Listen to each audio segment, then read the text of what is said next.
नमस्कार बंधुरा home of test चैनेले आपनादेर सबाइके स्वागत। शुधुमात्र तिल बाटा दिए आज के आमी चारा माछ रान्ना करे देखाच्छि। आमी एकटु बड़ो साइजेर 4टे चारा माछ नियेछि, सेगुलोर मध्य अल्प एकटु नुन, एकटु हलुद और लेबुर रस भालोभाबे माखिए रेखे देब।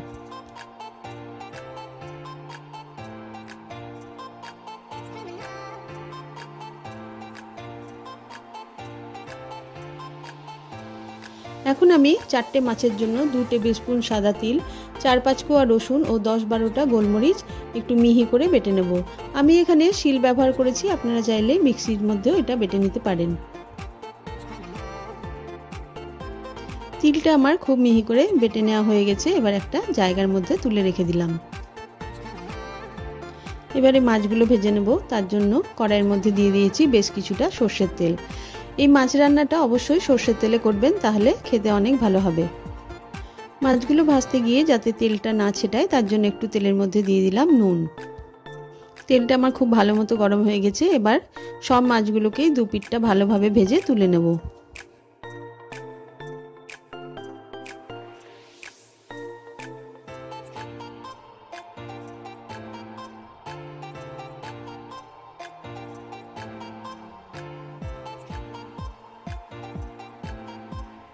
মাছ ভাজার তেলটা কিছুটা তুলে নিয়ে 2 টেবিল স্পুন মতো রেখে দিয়েছি।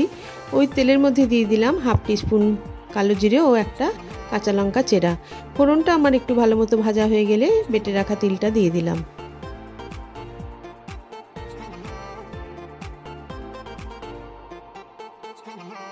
তিন 4 মিনিট মতো কষে নেওয়ার পর তিলটা থেকে তেল ছাড়তে শুরু করেছে।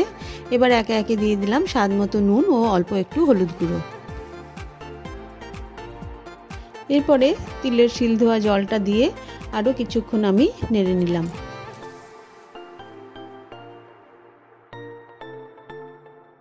এরপরে দিয়ে দিলাম আরো 1 বাটি জল।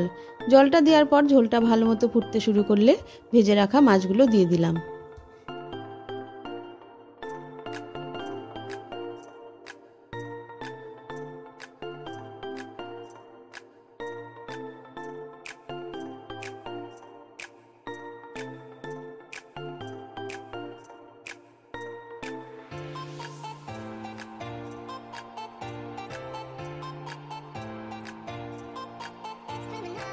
মাছগুলো আমার 3-4 মিনিট মতো রান্না হয়ে গেছে। উল্টো দিকটাও আরও 3-4 মিনিট মতো রান্না করে নিলাম। সব শেষে গ্যাসটা বন্ধ করে ধনেপাতা কুচি ছড়িয়ে আমি পরিবেশন করে দেব। ভিডিওটা দেখার জন্য সকলকে ধন্যবাদ।